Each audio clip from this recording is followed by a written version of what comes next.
Shields up, Ironbreakers. Rurikhan here coming at you with another edition of the Conscast. And in today's episode, we're going to be talking about Nintendo Switch, because apparently there's a bit of news that came out yesterday that I completely missed out on because I've been completely addicted to Sekiro and I can't stop playing it for the life of me. So anyway, anything else that's been happening in the industry is kind of like zoom, passing right by me as I just continue to mercilessly slaughter everything that comes in my path in Sekiro, and also getting mercilessly slaughtered repeatedly. But anyways, continuing onwards. This is a report by Ars Technica, which is based off on a report from Wall Street Journal, I believe, where they say Nintendo is planning 2 new Switch models. One will come with a power increase, the other one with cut features / costs. Nintendo has plans to release 2 new models of the Nintendo Switch as early as this summer, according to a Wall Street Journal report citing parts suppliers and software developers for Nintendo.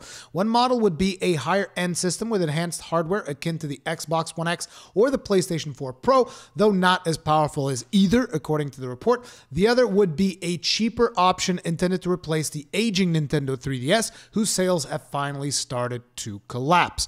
This cheaper Switch would reportedly cut costs by losing features such as controller vibration. That's a move which would render portions of games such as 1-2 Switch and Super Mario Party unplayable, but Nintendo judged the new Switch models won't need the vibration feature because there wouldn't be many games released using full benefit of it, according to a quoted supplier. So anyways, this is pretty much the meat and potatoes of the news. Now, people have asked me repeatedly, Rurikhan, do you think Nintendo is working on a new Switch, kind of like a Switch Pro? And I've always said, no, I don't think so. Turns out that I was completely wrong. Now, the reason why I say I didn't think they were working on a new Switch is because of the fact that the Switch is still relatively new hardware. So to basically come out with a new iteration of it, depending on how much of a bump up in specs it actually is, can potentially burn some of your customers. They can feel like, hey, dude, I just bought this thing like a couple of years ago.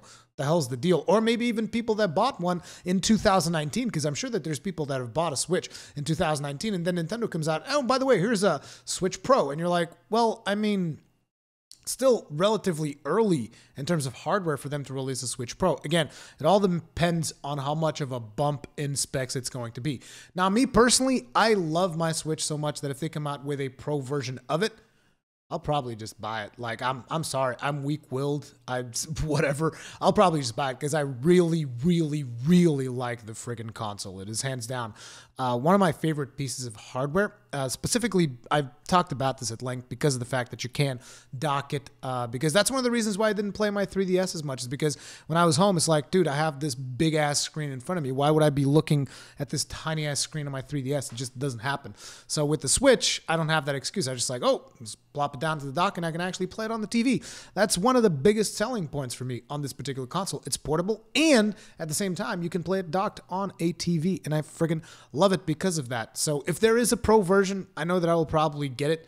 I do hope that it is not that much of a bump in specs because, again, I feel like Nintendo could hurt themselves on account of that. I don't actually know like how people would feel about it. I'm pretty sure that some people would be upset because, like, dude, I just bought this thing not too long ago. Am I wrong there? Like, let me know in the comment sections. I want to hear from you guys if that is something that you'd be interested in. But either way, then there's also the other one. And I'm also curious how many of you would be interested in the Switch Mini. Now, that is something that I personally would not want to get. They're going to be cutting features down for that. And I'm assuming that one would not get a bump up in specs. So you would not be able to, benefit from a significant boost in hardware performance, but you would get increased portability. I would assume that it could potentially be slightly smaller. I don't know exactly what they would do in order to better improve the portability of the Switch, but that is something that people have been talking about, a Switch Mini that would not hook up with the dock. So that is one of the features that you could cut.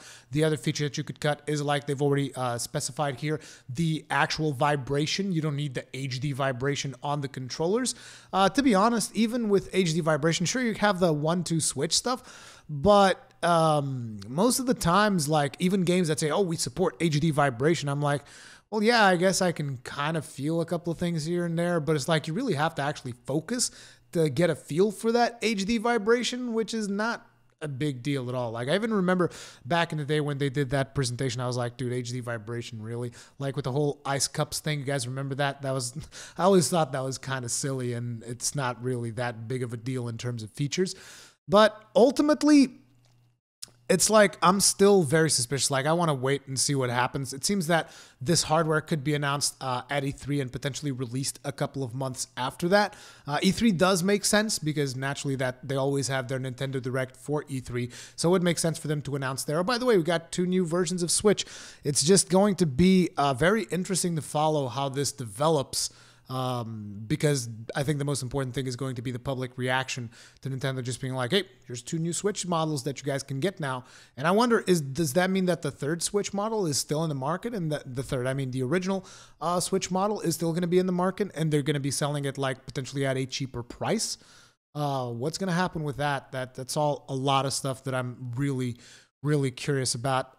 It does seem like there are going to be people that are going to be getting confused though, because then it's like, here's these 3 different Switches, which then again, I wasn't really into the DS ecosystem, so I wasn't following it as much as I potentially should have back in the day. I got into the 3DS when the new 3DSs came out. But basically, I've also seen that there was like, 5 different versions of the 3DS. There was a 3DS, then there was a 3DS XL, and there was the new 3DS, and then the new 3DS XL.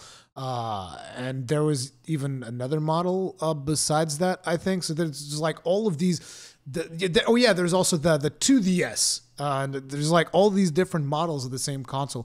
So it does seem like this is something that Nintendo has done in the past. But, it's one of those things, like I said, if there's a Switch Pro, I'm probably going to get it just because I'd like to get the bump in hardware. But at the same time, I think it's kind of weird, and I'm very curious to see how people are going to feel about it. Either way, that's what I had to talk about in terms of the Nintendo Switch. How do you guys feel about all this? Let me know in the comment section down below. Thank you all very much for watching, and I'll see you in the next one.